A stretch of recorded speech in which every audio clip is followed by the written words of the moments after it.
सर्वांना जय जिजाऊ, जय शिवराय, जय भीम. मित्रांनो, शिवाजी कोण होता या पुस्तकावर सध्या महाराष्ट्रामध्ये वाद सुरू आहे. शिवाजी कोण होता हे पुस्तक का प्रकाशित करत आहात म्हणून या पुस्तकाचे प्रकाशक प्रशांत आंबी यांना एक आमदार आहेत संजय गायकवाड यांनी धमकी दिली, त्यांना अर्वाच्य भाषेमध्ये शिवीगाळ केली आणि हे पुस्तक चर्चेत आलेलं आहे. हे पुस्तक जर बघितलं आपण, पहिल्या कव्हरवर या पुस्तकाच्या छत्रपती शिवाजी महाराजांचा फोटो आहे आणि शिवाजी कोण होता हे आणि प्रश्नचिन्ह दिलेले आहे. म्हणजे ज्या पद्धतीने शिवाजी महाराजांना दाखवण्यात आलेलं आहे, तर पानसरेंनी शिवाजी महाराज हे जनतेचे कसे आहेत, बहुजनांचे कसे आहेत, शिवाजी महाराज हे कुठल्या फक्त धर्मासाठी लढलेले नाही आहेत अशा पद्धतीची मान्य याच्यामध्ये केलेली आहे. शिवाजी महाराजांना काही लोक म्हणजे ब्राह्मण प्रतिपालक, हिंदू हितरक्षक किंवा हिंदू संरक्षक अशा पद्धतीची फक्त हिंदूंसाठीच लढले आणि मुसलमानांचा द्वेष केला किंवा मुसलमानांना संपवलं इथून अशा पद्धतीची शिवाजी महाराजांची प्रतिमा करण्याचा प्रयत्न केला. तर या पुस्तकामध्ये शिवाजी महाराजांनी रयतेचे होते. शिवाजी महाराजांच्या त्या सैन्यांमध्ये 18 पगड जातीची लोक होते, मुस्लिम धर्माचे देखील होते. हे सर्व याच्यामध्ये मान्य केलेले आहे आणि म्हणून हे पुस्तक वाचणं गरजेचं आहे. या पुस्तकाच्या मलपृष्ठावर म्हणजे पाठीमागच्या भागावर जर आपण बघितलं तर आदिलशहाचे सरदार शहाजी महाराज होते. म्हणजे त्या काळामध्ये मुस्लिम राज्य असतील किंवा हिंदू राज्य असतील तर हिंदू राज्यांकडे मुस्लिम सैन्य देखील होतं, मुस्लिम अधिकारी देखील होते आणि मुस्लिम जे राज्य होती त्या मुस्लिम राज्यांकडे हिंदूंचे सैन्य देखील होते. या पुस्तकात स्पष्ट सांगितलं त्यांनी की त्यावेळेस धर्म महत्वाचा नव्हता तर राज्य महत्वाचं होतं.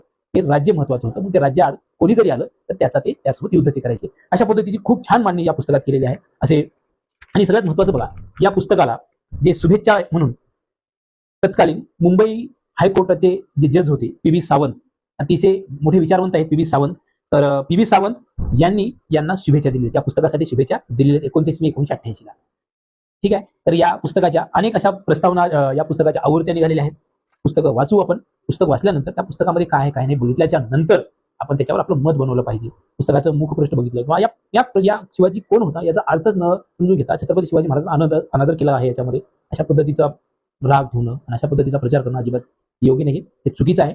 आणि शिवाजी महाराजांना संकुचित बनवणं ही तर खूप मोठी चूक आहे. शिवाजी महाराज हे खूप व्यापक आहेत.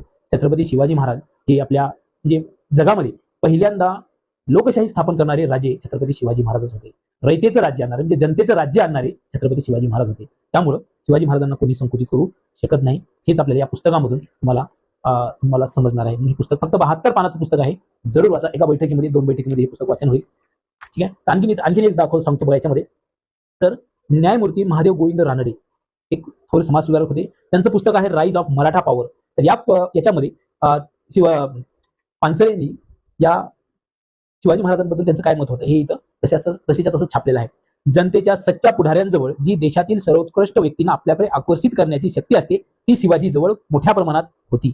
अशी शक्ती लुटारूंकडे वा धर्मवेड्या पुढाऱ्यांजवळ नसते. वर्ग, जात, पंथ आणि वर्ण यांना दूर सारून समाजातील सर्वोत्कृष्ट माणसे शिवाजीभोवती गोळा होत असत. कारण समाजाच्या अशा आकांक्षाचे अगदी उत्कट स्वरूपात शिवाजी प्रतिनिधित्व करत होते. अशा पद्धतीचे याच्यामध्ये म्हणजे इतरही लोकांचे जसं रियासतकार गो सरदेसाई आहेत, सेजवलकर आहेत, श्रीपाद अमृत डांगे यांचे, नरहर कुरुंदकर यांची देखील मतं या पुस्तकात मांडलेली आहेत. त्यामुळे पुस्तक आपण सर्वजण वाचू, त्यानंतर आपलं मत तयार करू. सर्वांना परत एकदा जय शिवराय, जय भीम.